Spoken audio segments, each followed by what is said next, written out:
My feet throbbed inside my white nursing shoes as I pushed through the hospital's automatic doors at 3 a.m. 16 hours.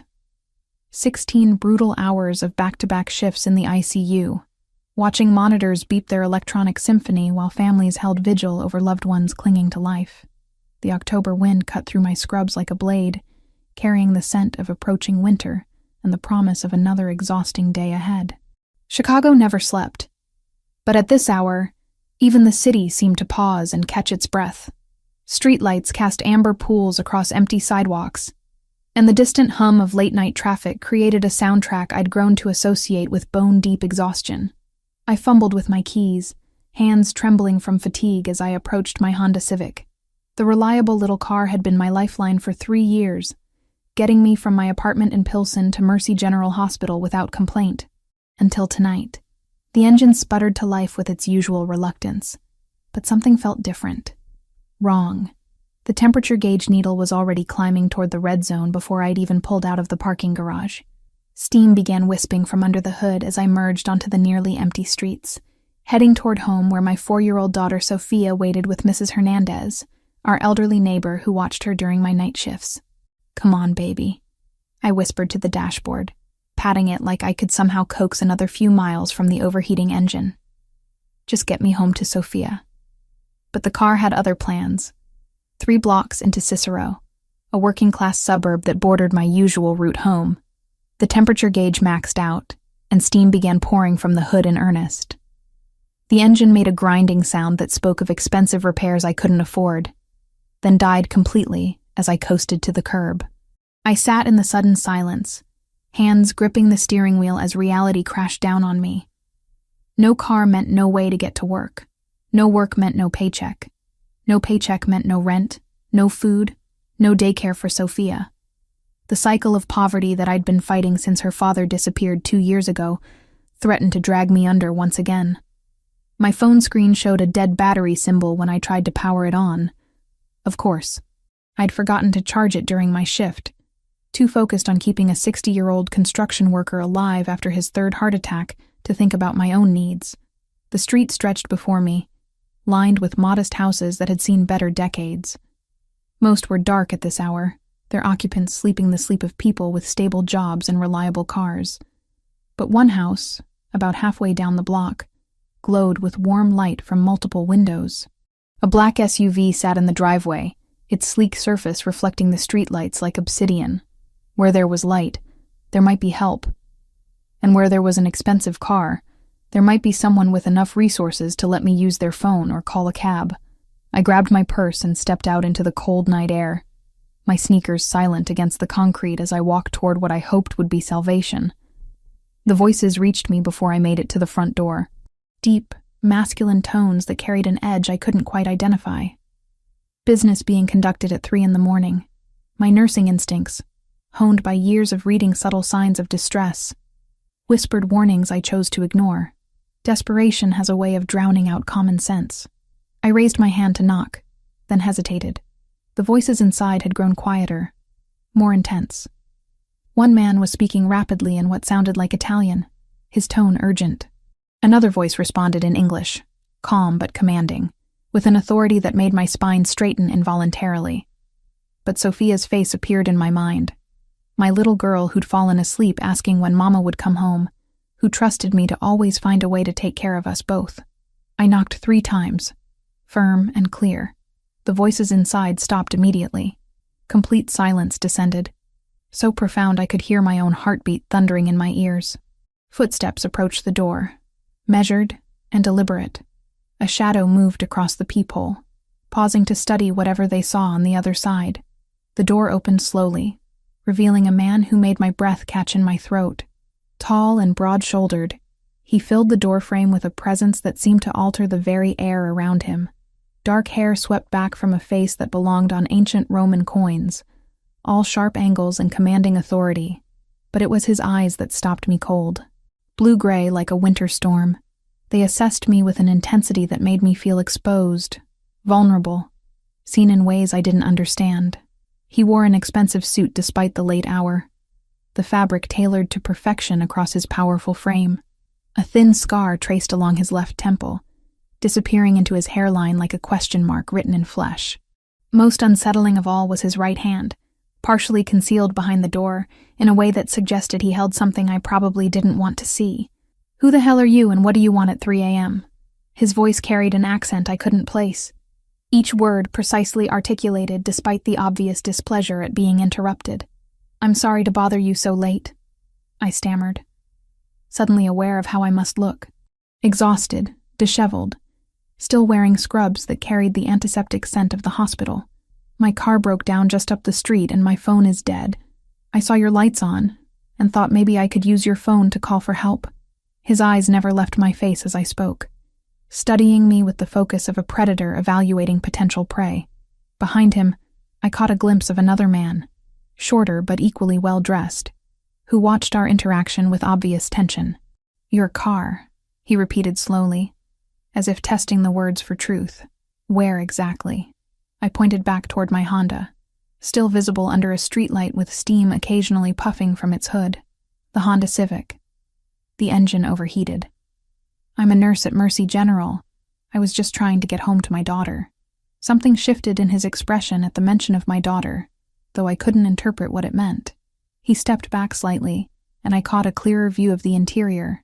Expensive furnishings that seemed oddly formal for a suburban home.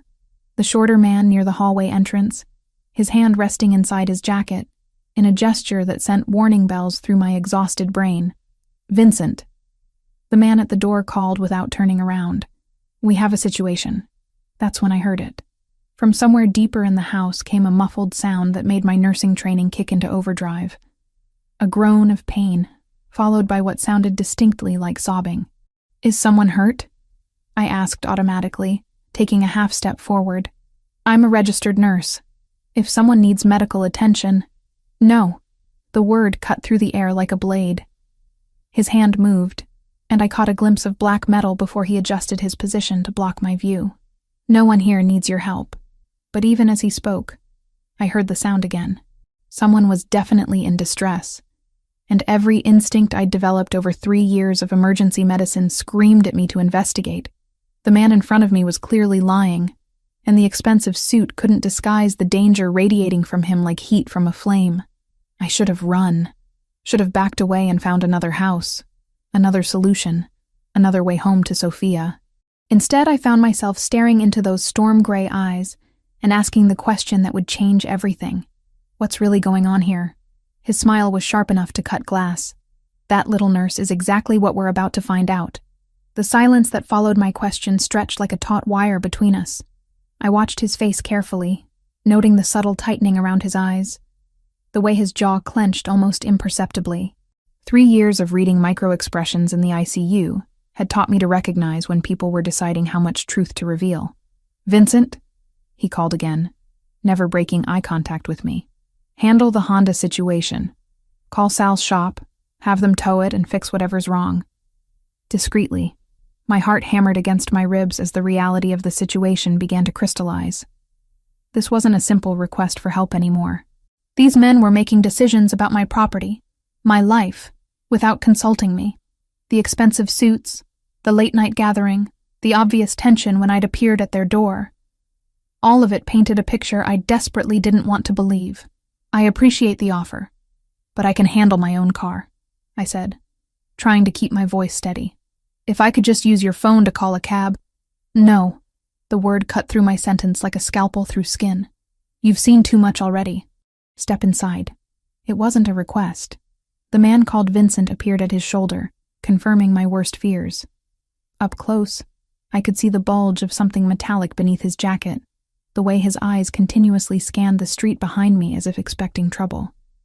These weren't ordinary businessmen conducting late-night meetings. "I haven't seen anything," I insisted, taking a step backward. "I just need help with my car. I have a 4-year-old daughter waiting for me at home." "Maya Rodriguez," the imposing man at the door said quietly, and my blood turned to ice water. 26 years old, registered nurse at Mercy General Hospital. Lives at 2847 West Cermak Road, apartment 3B. Daughter Sophia, age 4. Currently in the care of Mrs. Carmen Hernandez, apartment 3A. My knees nearly buckled. He knew everything. My name, My address, my daughter's name, even Mrs. Hernandez. How was that possible? I'd never seen this man before in my life, yet he recited my personal information like reading from a file. How do you know that? I whispered, my voice barely audible above the thundering of my own heartbeat. I make it my business to know things, especially when those things walk up to my door at 3 a.m. He stepped aside, gesturing toward the interior of the house. Inside. Now. No. The word came out stronger than I felt. I'm leaving. You can keep the car help. I'll find another way home. I turned to go, but Vincent moved with fluid grace to block my path. Not touching me, not overtly threatening, but making it clear that leaving wasn't an option. Behind me, I heard the door close with a soft click that sounded like the ceiling of a tomb. Sit down, Maya. The man's voice carried an authority that made me want to obey, despite every rational thought screaming at me to run. We need to discuss why your name was already on a list in my office before you knocked on that door. My legs gave out then, and I sank onto an ornate leather sofa that probably cost more than I made in 6 months.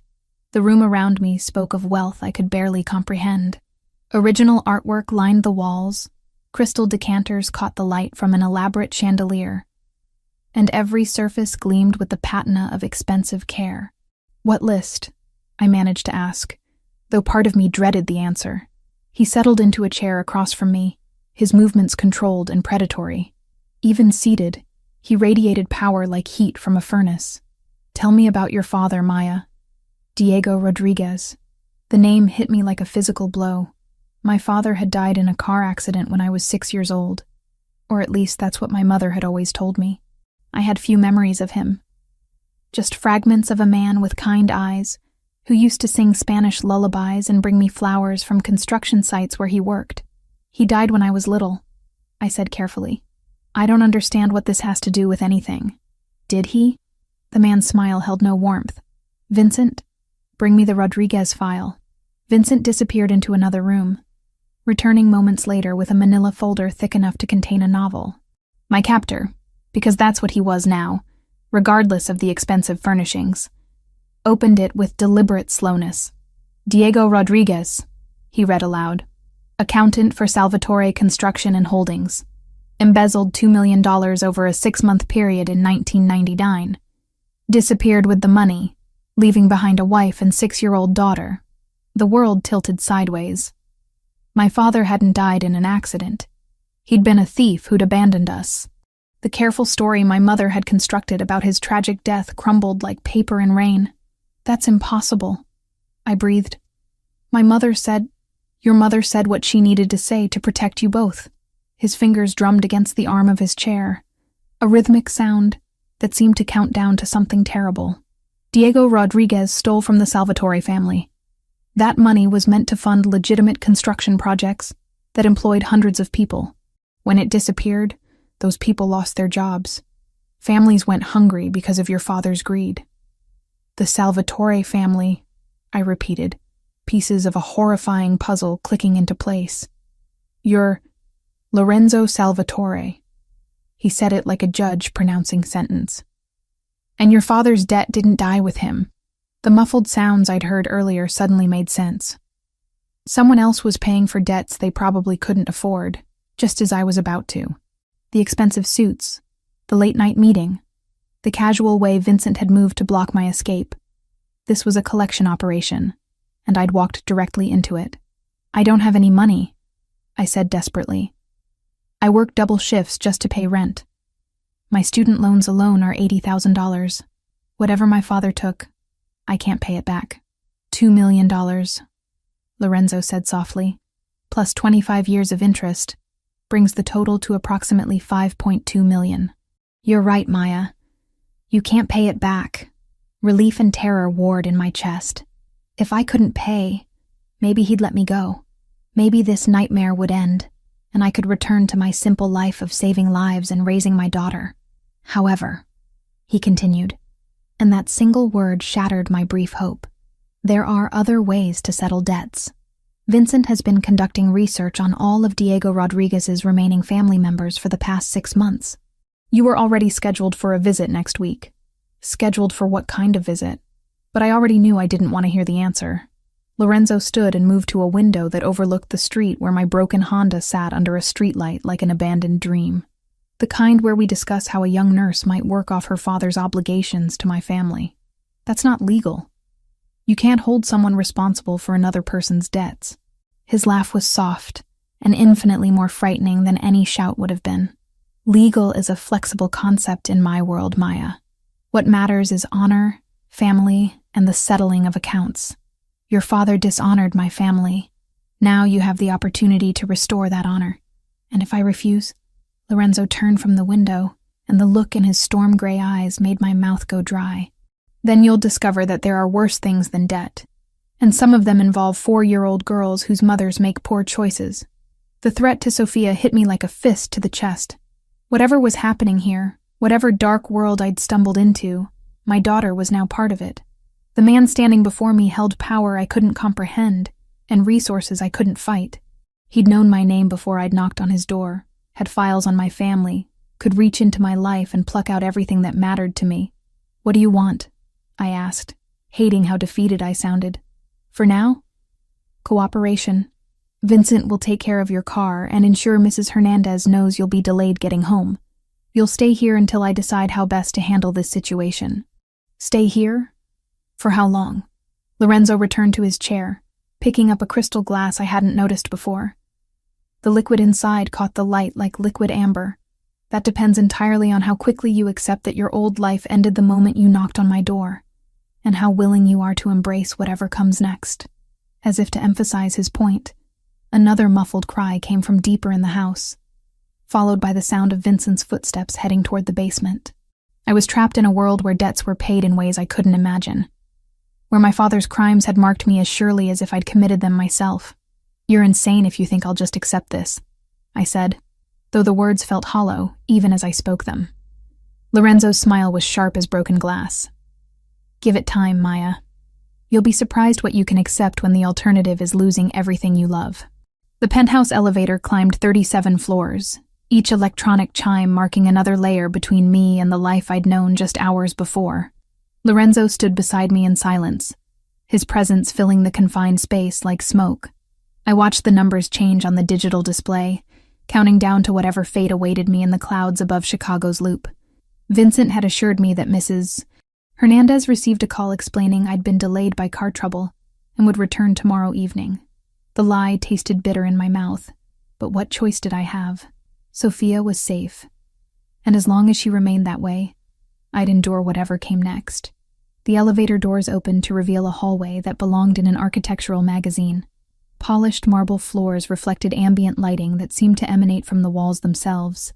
A single door waited at the end, its dark wood carved with intricate patterns that probably cost more than my annual salary. "Welcome to your new home," Lorenzo said, producing a keycard from his jacket. The lock responded with a soft click, and he gestured for me to enter first. The penthouse took my breath away despite my determination to remain unimpressed.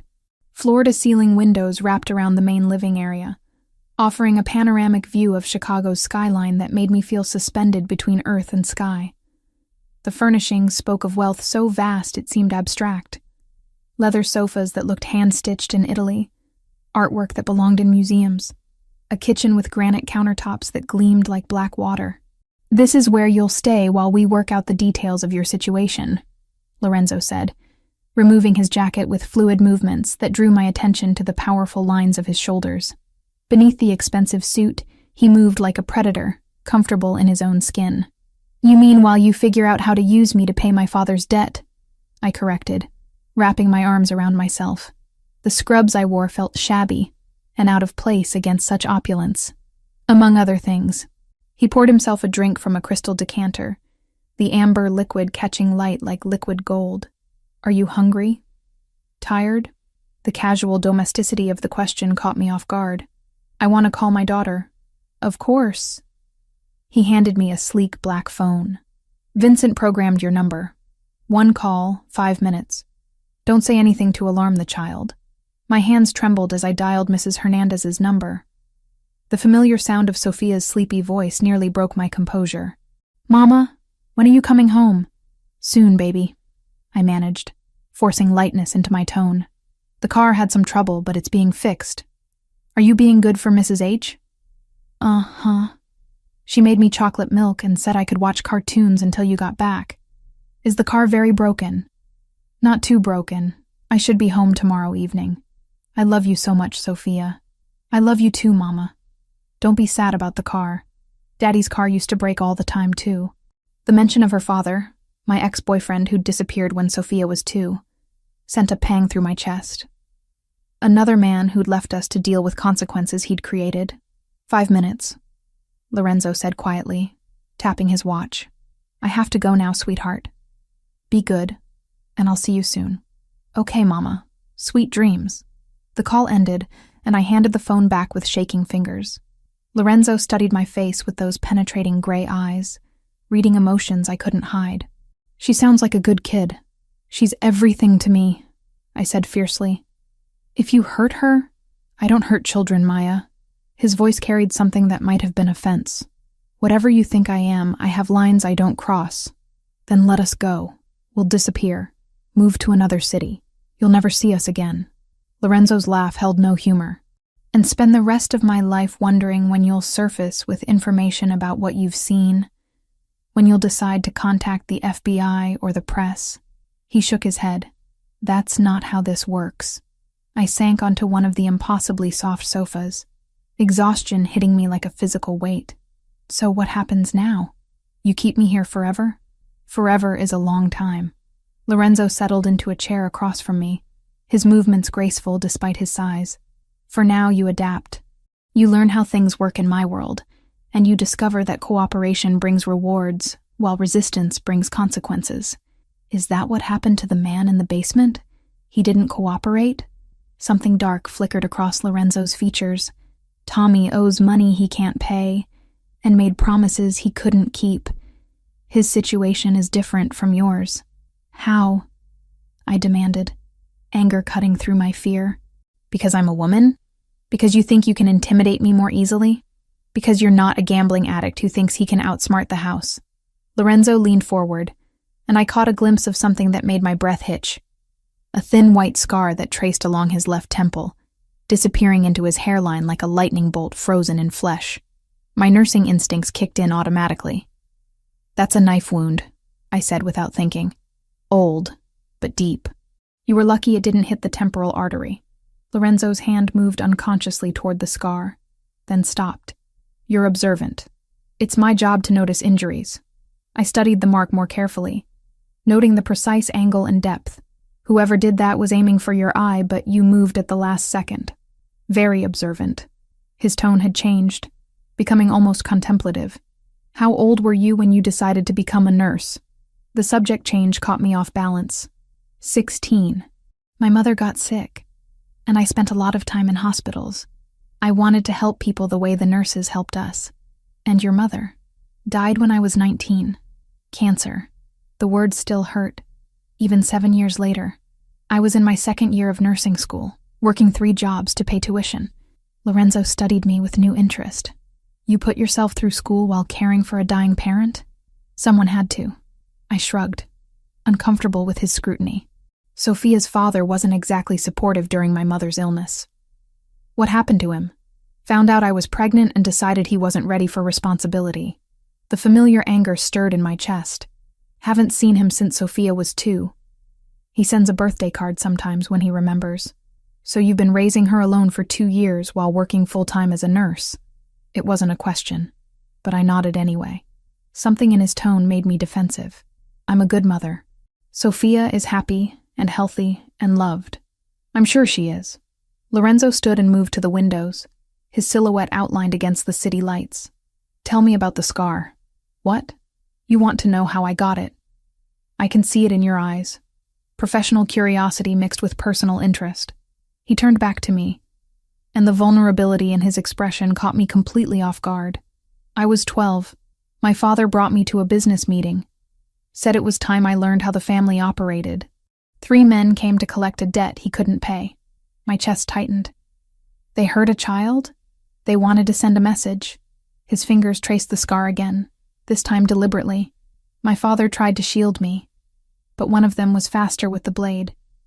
Said it would remind me that debts always get paid, one way or another. Your father, did he survive? No.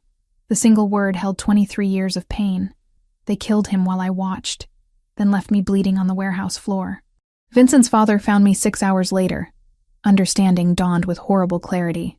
That's why you do this. Why you collect debts. That's why I survive. Lorenzo returned to his chair, but the distance between us felt charged now. Electric with shared recognition of trauma survived. In my world, showing weakness gets you killed. Showing mercy gets your family killed. But you're showing me mercy, I said quietly. You could have killed me or worse when I showed up at that door. Instead, you brought me here. This isn't mercy, Maya. But something in his eyes suggested otherwise. This is insurance. Then why does it feel different? The question hung in the air between us like a challenge. Lorenzo's gaze moved over my face with new intensity, as if seeing me clearly for the first time. When he spoke, his voice had dropped to almost a whisper. Because you're not what I expected. What did you expect? Someone harder. Someone already corrupted by the world your father moved in. He paused, choosing his words carefully.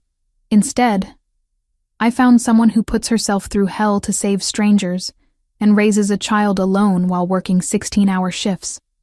Someone who noticed a 20-year-old scar and asked about it like she actually cared about the answer. Heat crept up my neck. I do care. It's who I am. Yes, he said simply. It is. The admission created a shift in the atmosphere, subtle but unmistakable. We were no longer just captor and prisoner, creditor and debtor. Something more complex was developing, something that frightened me more than all his threats combined. I should show you to your room, Lorenzo said, standing abruptly as if sensing the same dangerous current. You'll want to rest before tomorrow. What happens tomorrow? His smile was enigmatic. Tomorrow, you start learning what it really means to be part of my world. 3 days passed in a strange, suspended reality. I woke each morning in a bedroom larger than my entire apartment, spoke to Sophia during carefully monitored phone calls, and spent my days navigating the invisible boundaries of my gilded cage. Lorenzo left early and returned late, conducting business I wasn't privy to, while Vincent ensured I remained safely contained 37 floors above the city. But on Thursday evening, everything changed. I was preparing dinner in the penthouse kitchen, a surreal domestic task given my circumstances, when Vincent burst through the front door with an urgency that made my blood freeze. Lorenzo, we have a problem, he called out, his usual calm completely shattered. Lorenzo emerged from his study, phone pressed to his ear. What kind of problem? Boris Kozlov's people hit Sunshine Kids Daycare an hour ago. They were after the girl. The wooden spoon fell from my nerveless fingers, clattering against the marble floor. Sophia. They'd gone after my daughter. Where is she? Lorenzo's voice had dropped to a deadly whisper, but I barely heard him over the roaring in my ears. Safe. We got there first, but barely. Had to eliminate 3 of them in the parking lot. Vincent ran a hand through his hair, leaving it disheveled. The kids scared but unhurt. Mrs. Hernandez, too. Where are they now? Secure location. Your orders?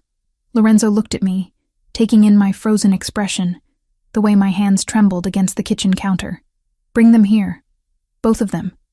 Full protection detail. Lorenzo, the building's not... Make it secure. The authority in his voice brooked no argument. And find out how Kozlov knew about the daycare. Vincent nodded and disappeared back through the door, leaving me alone with the man whose world had just swallowed my daughter whole. I couldn't breathe, couldn't think past the image of armed men descending on Sophia's cheerful classroom with its finger-painted artwork and alphabet charts. They tried to take her, I whispered, my voice barely audible. They tried to take my baby. Lorenzo crossed the room in 3 strides, his hands settling on my shoulders with surprising gentleness. She's safe, Maya. Vincent got there in time. But they knew where to find her. They knew about the daycare, about Mrs. Hernandez. Horror crept up my spine as the implications became clear. This is because of me, isn't it? Because I saw too much. Because I'm here. This is because Boris Kozlov wants to hurt me. And he's decided you're the way to do it. Lorenzo's jaw tightened, a muscle jumping beneath his skin. The Russians have been pushing into our territory for months. They're using you as leverage. Let me go." The words tumbled out in a desperate rush. "Take us somewhere far away. Give us new identities. Sophia and I will disappear forever, and you'll never have to worry about us again. It's too late for that." His hands tightened on my shoulders, not painfully, but firmly enough to ground me. "They know about you now. They know about Sophia. Even if I let you go, they'd track you down and use you against me. The only way to keep you both safe is to keep you close." The elevator chimed, and I turned toward the sound with desperate hope. The doors opened to reveal Vincent, followed by Mrs. Hernandez clutching Sophia's small hand. My daughter's dark curls were mussed, her favorite pink dress wrinkled, but she appeared unharmed. The moment she saw me, she broke free and ran across the marble floor. "Mama!" she cried, launching herself into my arms with the complete trust only children possess. "There were scary men at school, but Mr. Vincent saved us." I buried my face in her hair, breathing in the familiar scent of her strawberry shampoo and the lingering traces of playground chalk. She was real. She was safe. She was here. "I'm so sorry, baby," I whispered against her ear. "Mama's so sorry." "It's okay, Mama. Mrs. H said sometimes grown-ups have to protect children from bad people. Are you protecting us too?" Over Sophia's head, I met Lorenzo's gaze. The intensity there made something flutter in my chest, despite everything that had happened. "Yes, sweetheart. I'm trying to protect us." Mrs. Hernandez approached more slowly, her weathered face etched with concern. "Maya, child. What's happening?" "Those men. They had guns. They were asking about you specifically." Before I could answer, Lorenzo stepped forward. His entire demeanor had shifted, becoming softer, more approachable. "Mrs. Hernandez, my name is Lorenzo Salvatore. Maya is under my protection because some very dangerous people are trying to hurt her. I'm sorry you were put in danger." The older woman studied him with sharp eyes that had seen decades of human nature. "You're the one keeping her here. I'm the one keeping her alive." Lorenzo's honesty was refreshing after days of careful half-truths. "As long as she's with me, no one can touch her or Sophia. And what happens when we want to leave?" Lorenzo was quiet for a long moment. "We'll discuss that when the immediate danger has passed." Mrs. Hernandez nodded slowly, apparently satisfied with his directness. "I've raised 4 children and 10 grandchildren, Mr. Salvatore. I know the difference between a protector and a predator. Don't make me regret trusting you with this family." "I won't," Lorenzo promised, and something in his voice made me believe him. Vincent cleared his throat. "Boss, we need to discuss security protocols. The building's been locked down, but later." Lorenzo's attention had shifted to Sophia, who was studying him with the fearless curiosity of a 4-year-old. "What's your name, little one?" "Sophia Rodriguez," she announced proudly. "I'm 4 years old and I know all my colors in English and Spanish. Mama taught me." "That's very impressive. I'm Lorenzo. This is my home and you're very welcome here." "It's really big," Sophia observed, craning her neck to take in the soaring ceilings. "Do you live here all by yourself?" "Usually. But now I have guests, which makes it much more interesting." Sophia giggled, already charmed. "Mama says I'm interesting too. Sometimes too interesting." "I can believe that." Lorenzo's smile was genuine, transforming his entire face. "Are you hungry? I think we can find something good in the kitchen." As he led Sophia away, chatting easily about her favorite foods and cartoons, Mrs. Hernandez moved to stand beside me. "He's not what I expected," she said quietly. "What did you expect?" "A monster. Someone who would terrify a child." She watched Lorenzo lift Sophia onto a bar stool with careful hands, his entire focus on making her comfortable. Instead, I see a man who's trying very hard not to let his own darkness touch something innocent. "You think he's genuinely trying to protect us?" "I think he's in love with you," Mrs. Hernandez said simply. "And I think that scares him more than any enemy ever could." Her words hit me like a physical blow. I wanted to deny it, to insist that whatever was developing between Lorenzo and me was just Stockholm Syndrome or desperation. But as I watched him patiently answer Sophia's endless questions while Vincent discussed security measures in low tones, I couldn't ignore the truth. Something had shifted between us over the past 3 days. The careful distance we'd maintained was crumbling, replaced by a dangerous intimacy that grew stronger each time our eyes met across the penthouse. I'd caught him watching me when he thought I wasn't looking, his expression unguarded and hungry, and I'd found myself responding to his presence in ways that terrified me. "Maya," Lorenzo's voice drew me from my thoughts. "We need to talk. About Boris Kozlov. About what this means for your safety." I nodded, following him to the study while Mrs. Hernandez supervised Sophia's impromptu snack. The moment the door closed behind us, Lorenzo's careful composure cracked. "I should have anticipated this," he said, running both hands through his dark hair. "Should have known they'd use you to get to me." "How could you have known?" "I didn't even know I existed in your world until 3 days ago. Because you matter to me." The admission hung between us like a confession. And in my world, caring about someone makes them a target. My heart hammered against my ribs. "Lorenzo, I know it's insane. I know it makes no sense." He turned to face me, and the vulnerability in his gray eyes made my breath catch. "But somewhere between watching you worry about that scar and seeing you comfort your daughter, you became more than just Diego Rodriguez's debt to me. What am I then?" He crossed the room slowly, his movements predatory and graceful. When he reached me, his hands came up to frame my face with shocking gentleness. "You're the first person in 23 years who's made me want to be better than what I am." The kiss was inevitable, had been building since that first night when I'd foolishly knocked on his door.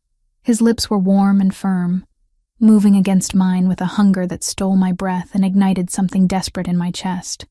I should have pushed him away, should have remembered that he was dangerous, that he held my life and Sophia's in his hands.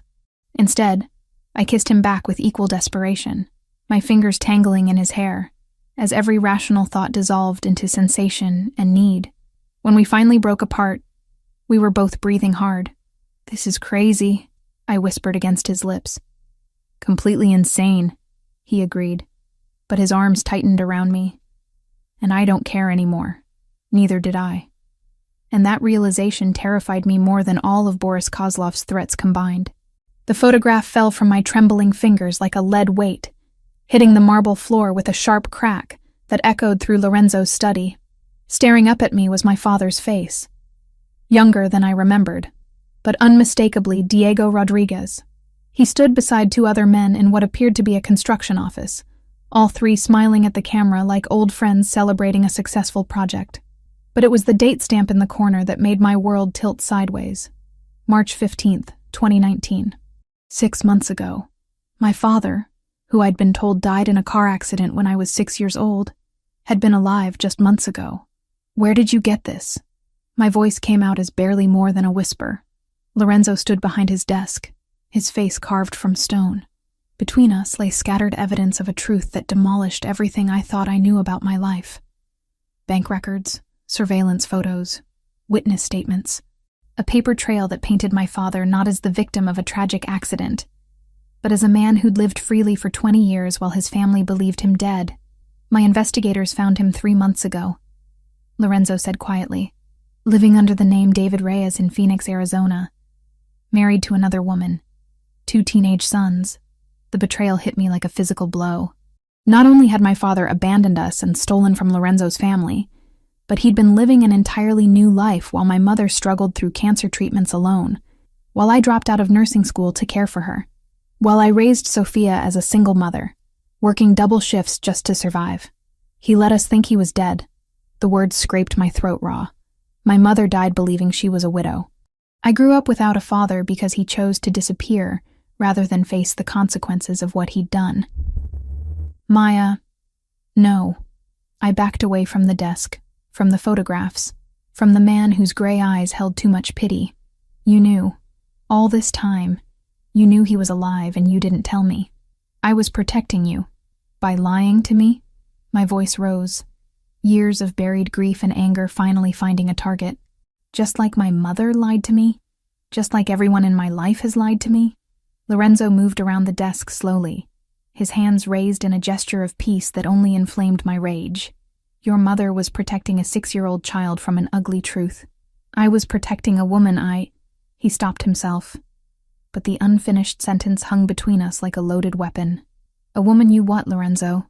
Care about? Love?" I laughed bitterly.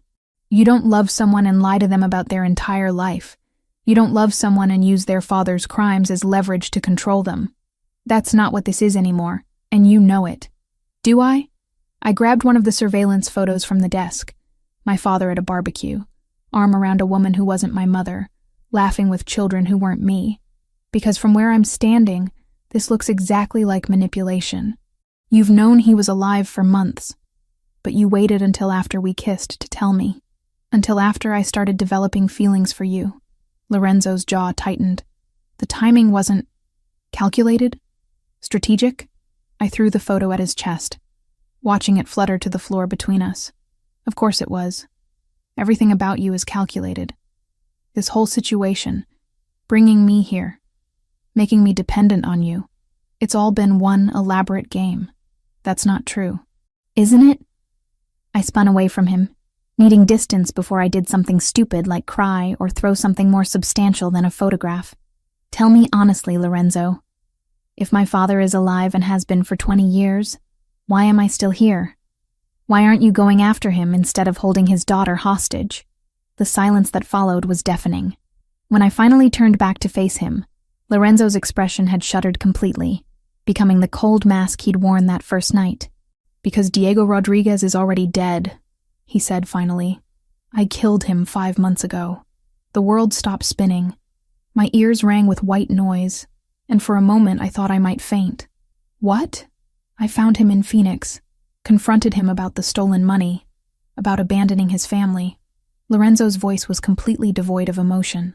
He begged for his life, said he had children who needed him, a wife who depended on him. He offered to work off the debt, to make restitution. But you killed him anyway. It wasn't a question. Yes. The single word hit me like a sledgehammer to the chest. All the air left my lungs in a painful rush, and I had to grip the back of a chair to keep from collapsing. Why? I managed to ask. If he was willing to pay you back. Because 20 years ago, the money he stole was meant for a children's hospital in Little Italy. Lorenzo's facade cracked slightly, revealing something raw underneath. 36 children died that winter because the hospital couldn't afford proper equipment and medications. Diego Rodriguez played poker and drank expensive whiskey while kids suffered because of his greed. I closed my eyes, trying to process the magnitude of what he was telling me. My father hadn't just been a thief. He'd been responsible for children's deaths, and the man I'd been falling for had executed him for it. The worst part, Lorenzo continued, his voice barely audible, is that he never once asked about you or your mother during our final conversation. 20 years of wondering, and he never cared enough to find out if you were alive or dead. The cruelty of that truth cut deeper than the revelation of his murder. My father had chosen his new family over his old one so completely that we'd become less than memories to him. That's why you targeted me, I said, understanding flooding through me like ice water. Not because of some 20-year-old debt, but because you wanted me to know what kind of man he really was. You wanted me to suffer for his sins. No, Lorenzo stepped toward me, but I held up a hand to stop him. At first, yes, I wanted the Rodriguez family to understand the consequences of Diego's choices. But then I met you, and everything changed. Everything changed, I repeated mockingly. How convenient. The big bad Mafia boss suddenly grows a conscience when faced with an innocent woman and her child. Maya, please. Don't. The word came out sharp enough to cut. Don't you dare ask me to understand or forgive this. You killed my father, however terrible he was, and then you seduced me with lies and half-truths. I never lied about my feelings for you. Your feelings? I laughed, but it sounded more like a sob. You don't have feelings, Lorenzo. You have strategies. You have objectives. You have ways of getting what you want from people who are too stupid or desperate to see through you. The accusation hung between us like a blade. Lorenzo's face went completely white, then flushed with anger so intense I took an involuntary step backward. If that's what you truly believe, he said quietly, then perhaps it's time we discuss new arrangements for you and Sophia. What kind of arrangements? The kind where you get exactly what you've been asking for since the moment you arrived. His voice was deadly calm now, more frightening than any show of temper. Vincent is arranging a secure house outside the city. You and Sophia will be relocated there tonight, along with Mrs. Hernandez. Full protection detail, but no contact with me. Relief and terror warred in my chest. For how long? Until Boris Kozlov is eliminated and the threat to your safety ends. Lorenzo returned to his desk, his movements precise and controlled. After that, new identities, relocation to whatever city you choose, and enough money to ensure you never have to worry about supporting your daughter again. It was everything I'd asked for, everything I'd demanded. So why did it feel like a death sentence? And in the meantime, I'm supposed to just sit in some safe house and wait for you to solve all my problems? You're supposed to stay alive. Lorenzo sat down and opened a file, effectively dismissing me, which is more consideration than your father ever showed his family. The comparison was a knife between my ribs. I wanted to argue, to fight, to demand he look at me instead of those damned papers. But what was the point? He'd shown me his true nature, and I'd shown him mine. We were strangers again, bound only by circumstances neither of us had chosen. When do we leave? I asked. Tonight. Vincent will handle the details. I waited for him to say something else, to acknowledge what we'd shared over the past week. But Lorenzo had already retreated behind the walls that protected him from the world, and I was no longer welcome inside. Fine. I walked to the door on unsteady legs, my hand trembling as I reached for the handle. But I want you to know something, Lorenzo. He looked up then, and for just a moment, I saw a flash of the vulnerable man who'd kissed me like I was his salvation. I could have forgiven you for killing my father. I could have even understood it, given what you told me about those children. I met his eyes directly, letting him see the pain he'd caused. But I'll never forgive you for making me believe that what we had was real. The last thing I saw before I closed the door behind me was Lorenzo's face crumbling like a building under demolition, all his careful control finally giving way to devastation. But I didn't stop to comfort him. Some betrayals cut too deep for forgiveness, and some truths arrived too late to matter. In the living room, Sophia was building a tower out of blocks, while Mrs. Hernandez watched from the sofa, her weathered face creased with concern. My daughter looked up when I entered, her dark eyes bright with innocent trust. Mama, are we going on another adventure? I knelt beside her and gathered her into my arms, breathing in her familiar scent and trying not to think about all the ways this would change her life. Yes, baby, I whispered against her hair. We're going somewhere safe. Will Lorenzo come with us? The question was like a dagger through my heart. No, sweetheart. Lorenzo has other things he needs to do. Oh, Sophia considered this with 4-year-old seriousness. Will we see him again? I closed my eyes, holding my daughter tighter. I don't think so, Sophia. I don't think we will. The safe house sat nestled among towering pines in the Wisconsin countryside, an hour's drive from the nearest town. It looked like something from a vacation rental website. Rustic charm with modern amenities, wraparound porch, and windows that framed the surrounding forest like living paintings. Under different circumstances, I might have called it beautiful. Instead, it felt like an expensive prison. 2 weeks had passed since that devastating confrontation in Lorenzo's study. 2 weeks of watching Sophia adapt to our new reality with the resilience only children possess, while Mrs. Hernandez maintained a careful neutrality that spoke volumes about her own conflicted feelings. 2 weeks of staring out those picturesque windows and wondering if I'd made the biggest mistake of my life. Mama, can we go pick berries today? Sophia asked from her spot at the breakfast table, her small fingers wrapped around a cup of hot chocolate. I saw some growing by the big rock yesterday. Maybe later, sweetheart, I replied automatically, my attention focused on the security monitors Vincent had installed in every room. The screens showed empty forest paths and the occasional deer, but I'd learned not to trust appearances. You've been saying, maybe later for 3 days, Mrs. Hernandez observed from her place at the kitchen counter. Her tone was mild, but I caught the concern underneath. The child needs fresh air and exercise. The child needs to stay safe. The words came out sharper than I'd intended, and I immediately regretted them when Sophia's face fell. I'm sorry, baby, I said, kneeling beside her chair. Mama's just worried about keeping us protected. How about we build that fort in the living room you've been asking about? Sophia nodded, but her enthusiasm was dimmed. At 4 years old, she didn't understand why we'd left the exciting penthouse for this isolated house. why Lorenzo no longer joined us for dinner, why Mama spent so much time staring out windows with shadows under her eyes. That afternoon, while Sophia napped and Mrs. Hernandez tended her small herb garden on the back porch, Vincent arrived for his daily security briefing. His presence had become routine, checking perimeters, updating protocols, delivering supplies from the city. But today something was different about his usual professional demeanor. "How's Lorenzo?" The question slipped out before I could stop myself. Vincent paused in his inspection of the alarm system, his dark eyes meeting mine with surprising directness. "Not good." "What do you mean, not good?" "He hasn't slept in 5 days, barely eating. Spends most of his time in that study, staring at those photos of your father like they might reveal some secret he missed." Vincent's voice carried a frustration I'd never heard before. "Yesterday I found him sitting in his car outside Sophia's old daycare at 3 a.m, just watching the empty building. My chest tightened painfully. That doesn't concern me, doesn't it?"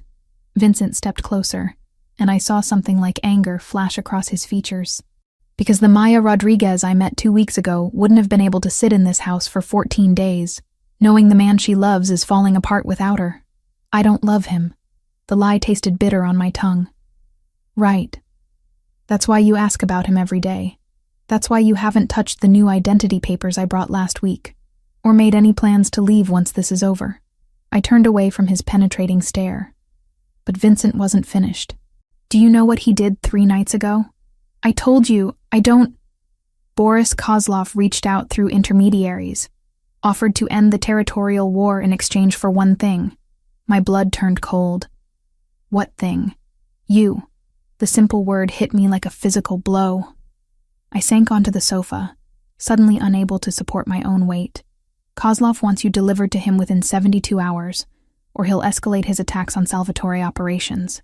Hit our legitimate businesses, target family members, make it a bloodbath that draws federal attention." Vincent sat across from me, his expression grave.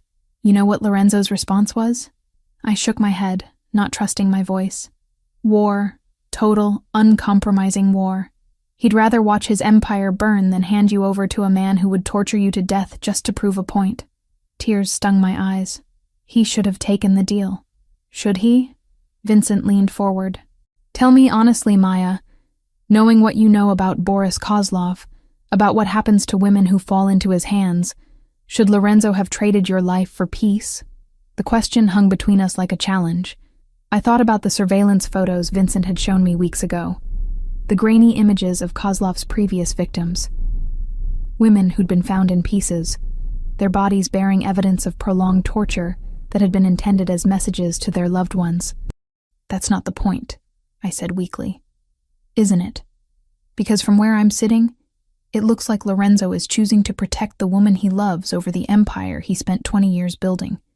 And instead of recognizing that sacrifice, you're hiding in the woods feeling sorry for yourself. He lied to me, Vincent. About everything. He lied about your father being dead when Diego was already 6 feet under. He kept the details of that execution from you until you demanded the truth." Vincent's voice softened slightly. "Trust me, Maya. I was there that night in Phoenix. I saw Lorenzo's face when he pulled the trigger. Killing your father nearly destroyed him. Not because he felt guilty about the act, but because he knew it would hurt you eventually. Then why do it? Because 36 children died, and someone had to answer for that. Because in our world, debts get paid one way or another, and blood is the only currency that matters." Vincent ran a hand through his hair, "but mostly because Lorenzo is his father's son, and his father taught him that justice matters more than mercy." I closed my eyes, feeling the weight of truths I wasn't ready to accept. "It doesn't change what he did." "No, it doesn't. But it might change what you do next." Before I could ask what he meant, the sound of a vehicle approaching made us both freeze. Vincent was on his feet instantly, hand moving to the weapon concealed under his jacket. "Stay here," he ordered, moving toward the window. "Keep Sophia and Mrs. Hernandez away from the front of the house." But as he peered through the curtains, his posture relaxed slightly. "It's Anya." I recognized the name. One of Lorenzo's trusted associates, a woman whose icy efficiency had always intimidated me. Vincent opened the door to admit her, and I saw immediately that something was wrong. Anya's usually pristine appearance was disheveled, her face pale with what looked like genuine fear. "We have a problem," she said without preamble. Boris moved up his timeline. "He has Mrs. Hernandez." The world tilted sideways. "What are you talking about?" "Mrs. Hernandez is on the back porch." Anya shook her head grimly. "Check again." I ran through the house, calling Mrs. Hernandez's name, but found only her abandoned herb basket and an open back door. No sign of struggle, no indication of violence, just absence where a beloved presence should have been. "How?" I demanded when I returned to the living room. "This place is supposed to be secure." "Anya was feeding information to the Russians," Vincent said quietly, his gun now pointed at the blonde woman's chest. "Weren't you, Anya?" To her credit, Anya didn't try to deny it. "Kozlov has my younger sister. Has had her for 3 months. Every piece of information I provided was payment toward her release. And now? Now he's tired of games.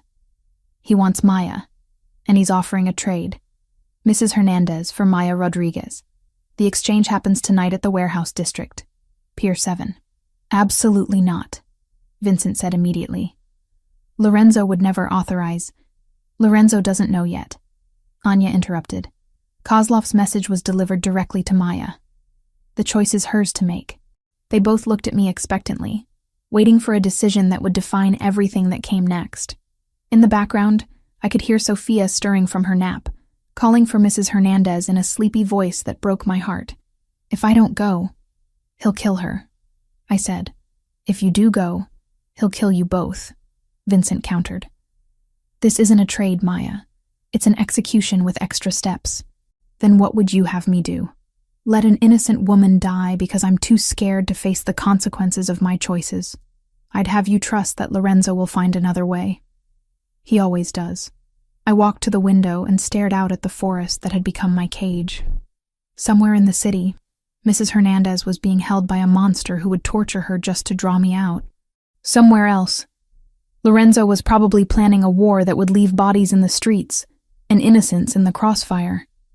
Both options led to blood and suffering, but only one gave me the chance to save someone I loved. "Call Lorenzo," I said finally. "Tell him I'm coming back to Chicago, and that I want to discuss terms for ending this war. Maya, tell him I choose him, Vincent. Tell him I choose us." I turned to face them both, and I saw Vincent's eyes widen at whatever he saw in my expression. But this time, we do things my way. For the first time since I'd known him, Vincent smiled. "Yes, ma'am. I'll make the call." As he stepped outside to contact Lorenzo, I went to wake Sophia from her nap. Whatever came next, we would face it together. All of us. As the family we'd somehow become despite every obstacle that had tried to tear us apart. The war for our future was about to begin, and I was finally ready to fight. The warehouse district at night looked like a graveyard of Chicago's industrial past. Abandoned buildings stretched along the river like broken teeth, their shattered windows reflecting the few working streetlights that hadn't been shot out by years of gang warfare. The smell of rust and decay hung heavy in the October air, mixing with the distant scent of the lake to create an atmosphere that felt like death itself.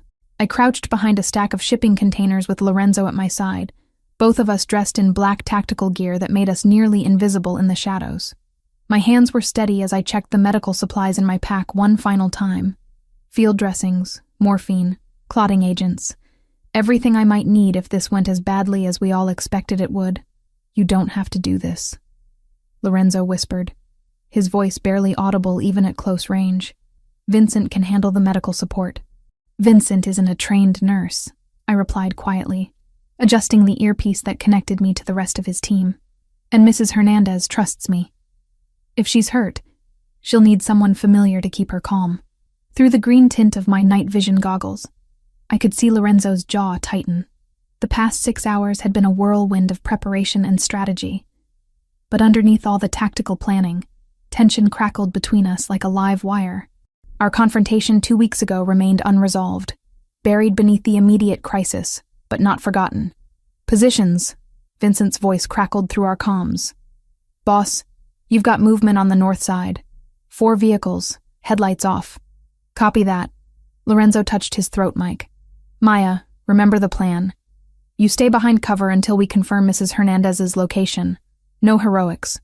I nodded, though every instinct I'd developed as a nurse screamed at me to rush toward anyone who might need help. But this wasn't the sterile environment of a hospital emergency room. This was war, and the wrong move could get us all killed. Boris Kozlov had chosen Pier 7 for good reason. The long concrete structure jutted into the Chicago River like a finger pointing toward downtown, offering clear sightlines in all directions while limiting approach routes. Stacks of shipping containers created a maze of potential hiding spots, but they also provided cover for snipers and ambush points.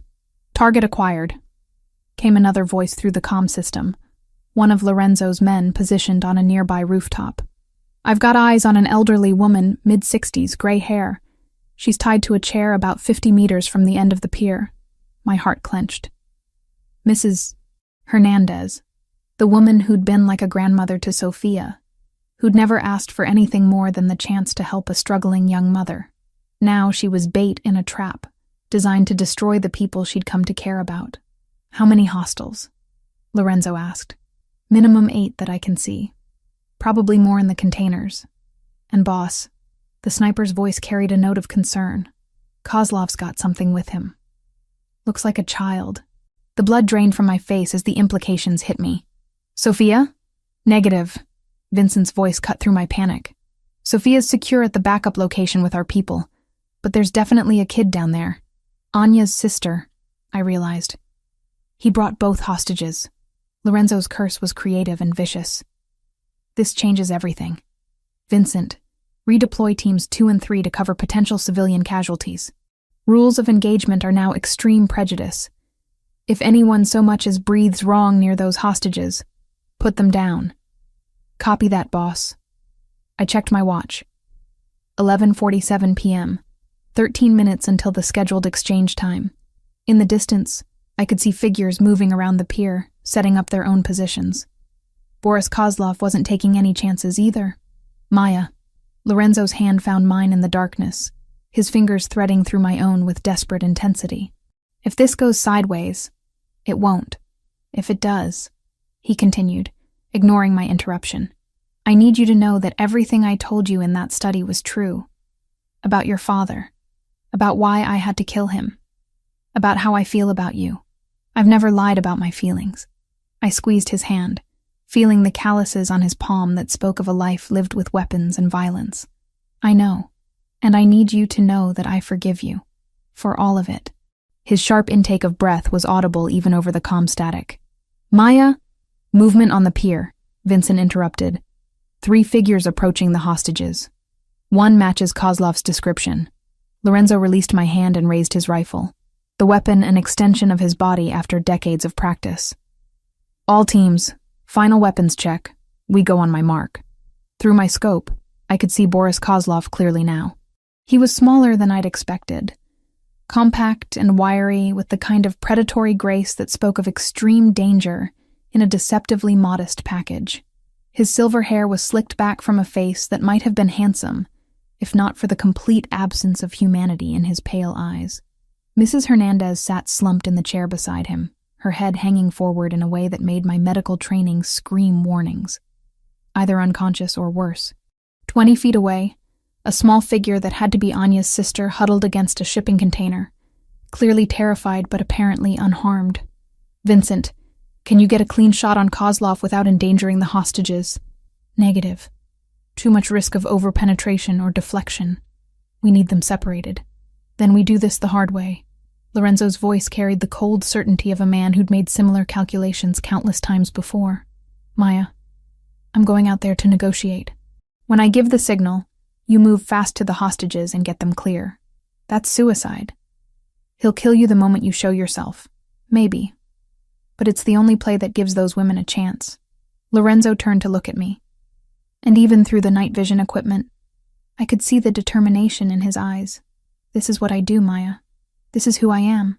Before I could argue, he was moving, emerging from our hiding spot with his hands visible, but his finger never far from his weapon's trigger. I watched through my scope as he walked calmly across the open ground toward the pier, every step measured and deliberate. Boris, Lorenzo called out when he was 50 feet away. Let's discuss terms. Kozlov's laughter echoed across the water like breaking glass. Lorenzo Salvatore, the great prince of Chicago, come to negotiate for his whore and an old woman. The old woman never did anything to you. Let her go, and we can settle this between us. Settle this. Kozlov gestured expansively with a pistol that gleamed silver in the moonlight. You think this is about territory? About business? He backhanded Mrs. Hernandez across the face, and I had to bite my tongue to keep from crying out. This is about respect. About showing the entire city what happens when someone thinks they can defy Boris Kozlov. Then show them. Lorenzo took another step forward. Kill me, and let the innocents walk away. Oh, I'm going to kill you. Kozlov agreed conversationally. But first, you're going to watch me break your woman piece by piece, starting with her fingers. He raised the pistol toward Mrs. Hernandez's hand, and time seemed to slow to a crawl. I saw Lorenzo's muscles coil, preparing to make a desperate charge across 50 feet of open ground. I saw the other Russian soldiers starting to raise their weapons. I saw Anya's sister cowering against the shipping container, tears streaming down her young face. And I made a choice that would have horrified every tactical instructor who'd ever lived. Stop, I called out, standing up from behind cover with my hands raised. I'm here. Let's make the trade. Maya, no! Lorenzo's shout carried anguish and fury in equal measure. But I was already walking toward the pier, my medical bag slung over my shoulder, and my heart hammering against my ribs. Behind me, I could hear frantic chatter on the comm system, as Vincent and the others tried to adjust their positions to cover my insane gambit. Now this is interesting, Kozlov mused as I approached. The legendary Maya Rodriguez, walking into the lion's den to save an old woman and a child she's never met. His smile was sharp enough to cut glass. How wonderfully American of you. I'm here, I said, stopping 20 feet away. Release them, and you can have whatever revenge you want against me. Can I? Kozlov circled around behind Mrs. Hernandez's chair like a shark scenting blood. Because what I want is to watch Lorenzo Salvatore suffer. And the best way to make him suffer is to hurt what he loves most. The pistol swung toward me, and I saw my death approaching at 200 feet per second. But in that suspended moment before chaos erupted, I met Lorenzo's eyes across the distance and mouthed 3 words that I'd never had the courage to say aloud. I love you. The shot, when it came, was deafeningly loud in the confines of the pier. But the bullet that should have ended my life instead sparked off the concrete beside Boris Kozlov's feet as Vincent's sniper rifle spoke from the darkness. And then hell descended upon Pier 7 with a vengeance that would become legend in Chicago's underworld for decades to come. Gunfire erupted from every direction as Lorenzo's teams opened up with coordinated precision. Muzzle flashes lit the night like deadly fireworks, and the air filled with the whine of ricochets and the sharp crack of high-velocity ammunition finding targets. I threw myself toward Mrs. Hernandez, my medical training overriding every survival instinct as I focused on reaching the injured woman. Bullets whined over my head, and I felt the heat of one pass close enough to singe my hair, but nothing mattered except getting to someone who needed help. Mrs. Shh! I shouted over the gunfire, sliding on my knees across the concrete to reach her chair. Can you hear me? Her eyes fluttered open, unfocused, but alive. Blood trickled from her split lip, and I could see bruising around her wrists where the ropes had cut into her skin, but she was conscious and breathing. Maya, she whispered. Child, what are you doing here? Getting you home, I promised, pulling out a knife to cut her bonds. Hold on to me. But as I helped her to her feet, a shadow fell across us both. Boris Kozlov stood 5 feet away, his pistol trained on my chest, and madness dancing in his pale eyes. You stupid little bitch, he snarled. Did you really think you could walk into my operation and play hero? I think she just did. Lorenzo's voice came from directly behind him. Kozlov spun around, but Lorenzo was already moving, his combat knife finding the Russian's throat in one smooth motion that spoke of decades of lethal experience. Blood sprayed across the pier as Kozlov dropped to his knees, his hands clutching futilely at the wound that had severed his carotid artery. That's for threatening my family, Lorenzo said quietly, and pulled the blade free. The gunfire was already tapering off, as Vincent's team systematically eliminated the remaining Russian soldiers. In the sudden relative quiet, I could hear Anya's sister sobbing with relief as one of Lorenzo's men cut her free from her restraints. "Maya," Mrs. Hernandez said weakly, leaning heavily against my shoulder. "I think I might need a doctor." "You've got one," I assured her, already assessing her injuries with professional efficiency. "Mild concussion, possible cracked ribs, definitely dehydrated. But you're going to be fine. And the little girl?" I looked over at Anya's sister, who was being wrapped in a blanket by one of the tactical team members. "She's safe too. We're all safe." Lorenzo appeared at my side, his face streaked with blood that wasn't his own, and his eyes holding an intensity that made my breath catch. "Are you hurt?" "No. You?" "I'll live." He knelt beside Mrs. Hernandez, his entire demeanor shifting from lethal predator to gentle protector. "Mrs. H., I'm sorry you got dragged into this. It was never supposed to happen." The elderly woman studied his face with sharp eyes despite her injuries. "You came for me." "Of course I did. Your family. And Maya? What is she to you?" Lorenzo looked at me, and the vulnerability in his expression took my breath away. "Everything. She's everything." As sirens wailed in the distance, Vincent had clearly called in favors to ensure the right people responded to the scene. I helped Mrs. Hernandez toward the waiting vehicles that would take us away from this place of violence and back to something resembling safety. But as we walked away from the pier where Boris Kozlov's blood was already being washed away by the river current, I knew that nothing would ever be the same again. I'd chosen Lorenzo's world, chosen to fight for the people I loved, and there would be no going back to the simple life of a struggling single mother. The war was over. Our new life was just beginning. 6 months later, I stood in the marble foyer of our new home in Lake Forest, watching through the tall windows as Sophia played in the enclosed garden with Mrs. Hernandez. My daughter's laughter carried on the spring breeze, pure and joyful in a way that still caught me off guard after everything we'd been through.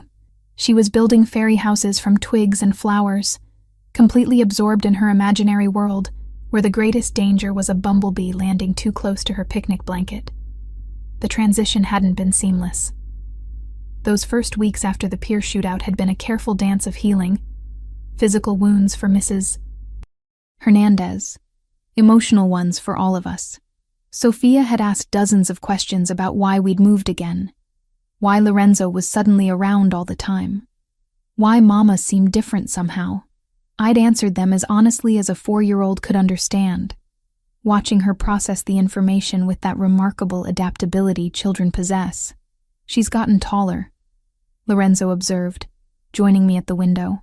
He was dressed casually today, jeans and a navy sweater that made his gray eyes look like storm clouds. The formal suits had given way to a more relaxed wardrobe, as he'd gradually shifted away from the day-to-day operations that had once consumed his life. "All the good food you keep bringing home," I said, smiling as I watched Sophia carefully arrange rose petals around her latest creation. "Mrs. H swears she's going to spoil us all beyond recognition." "Is that such a terrible thing?" I leaned into his side, feeling the solid warmth of him against my shoulder. "No, it's not terrible at all. The past 6 months had been a revelation, in ways I couldn't have imagined." Lorenzo had kept his promise about legitimizing the family businesses, using the chaos following Boris Kozlov's death to restructure operations and eliminate the most dangerous elements. Construction, real estate development, import, export. All legal, all profitable, all carefully removed from the violence that had once defined his world. It hadn't been easy. Some of his father's old associates had balked at the changes, viewing them as weakness. Those men had been given generous severance packages and escorted to airports with one-way tickets to cities far from Chicago. The message had been clear: adapt to the new reality, or find a new life elsewhere. "Vincent called while you were at the hospital," Lorenzo said, pulling me from my thoughts. "The last of the New York families have agreed to the territorial boundaries. No more disputes about the docks." I nodded, though the complexity of Mafia politics still felt foreign to me, despite months of careful education. "That's good. And Anya's sister?" "Started classes at Northwestern last week. Pre-law, just like she wanted." Lorenzo's smile held genuine warmth. Anya says she's considering changing her last name to distance herself from the Russian connections. The redemption of Anya Volkov had been one of the more surprising developments of recent months. The woman who'd betrayed us to save her sister had proven her loyalty through actions rather than words, using her knowledge of Russian operations to help Lorenzo's transition to legitimacy. She now ran security for our various business interests, her icy competence redirected toward protecting rather than destroying. Dr. Martinez wants to discuss my schedule again, I said, changing the subject to something more immediately relevant. The trauma center is requesting more hours. And what do you want? It was a question Lorenzo asked frequently, part of his ongoing effort to ensure I never felt trapped or coerced in our new life together. The irony wasn't lost on me. The man who'd once held me against my will now went to almost comical lengths to guarantee my freedom of choice. I want to help more people, I admitted. But I also want to be here when Sophia gets home from school. I want to have dinner with you without checking my phone every 5 minutes for emergency calls. Then tell Dr. Martinez you'll do 3 days a week, not 5. The hospital needs good trauma nurses, but Sophia needs her mother more. And what about what you need?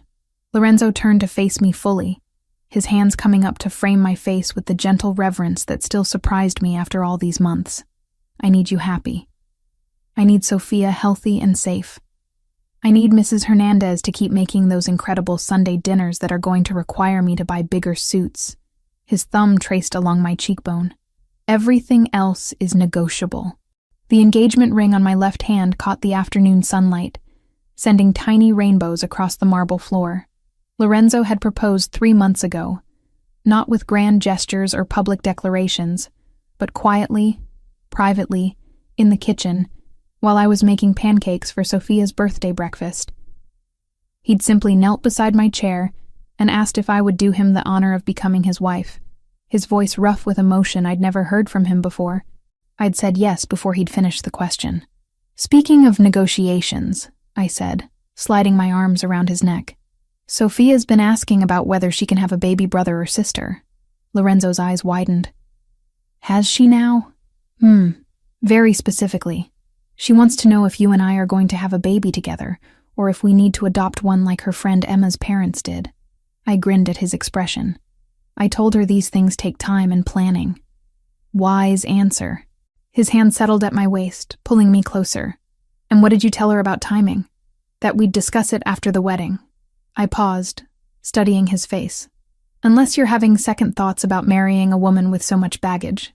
Maya Rodriguez, Lorenzo said seriously. You walked into my life through a broken-down car and a door I shouldn't have opened. You saved me from becoming the kind of man my father was, helped me build something better than what I inherited, and showed me what it means to love someone more than power, or money, or respect. His voice dropped to a whisper. If anyone should be worried about second thoughts, it's you. Never, I said firmly. I choose you, Lorenzo Salvatore. I choose this life, this family, this beautiful chaos we've created together. The kiss that followed was interrupted by the sound of the front door opening and Sophia's voice calling through the house. Mama, Lorenzo, come see what Mrs. H and I made in the garden. We broke apart, both laughing at her perfect timing. Lorenzo took my hand, threading our fingers together as we walked toward the garden door, where our daughter waited with grass stains on her knees and dirt under her fingernails, proudly displaying a bouquet of wildflowers that probably violated several landscaping principles. It's beautiful, baby, I said, accepting the slightly wilted offering with appropriate reverence. It's for your wedding, Sophia announced importantly. Mrs. H says brides need flowers, and store flowers are boring. Garden flowers have more love in them. Over her head, Lorenzo and I exchanged a look that held months of shared understanding, quiet moments of building trust, and the kind of deep contentment that comes from finding your place in the world. Garden flowers it is, Lorenzo agreed solemnly. We wouldn't want a boring wedding. That evening, after Sophia had been bathed and read to and tucked into her bed in the room she'd decorated with princess stickers and photographs of our makeshift family, I found Lorenzo in his study. But instead of the grim business meetings that had once filled his evenings, he was reviewing architectural plans for a new children's wing at Mercy General Hospital, a project funded entirely by Salvatore Holdings and dedicated to the memory of 36 children who died, because a selfish man had stolen money meant to save them. "How does it look?" I asked, settling into the chair across from his desk. "Like something that might actually make a difference." He rolled up the blueprints carefully. "The contractor says it'll be ready by Christmas." "Diego would have approved," I said quietly. Lorenzo looked up, surprise flickering across his features. It was the first time I'd voluntarily mentioned my father since that devastating confrontation months ago. "Do you really think so?" The man I remember from childhood stories. "Yes. He loved kids. Always brought me little presents. Used to talk about making the world better for the next generation." I shrugged. "Whatever he became later, whoever he chose to be when he stole from you, that wasn't the father I loved. This hospital wing honors the memory of who he should have been." Lorenzo stood and moved around the desk, pulling me to my feet and into his arms. "I love you, Maya Rodriguez. More than I thought it was possible to love another person.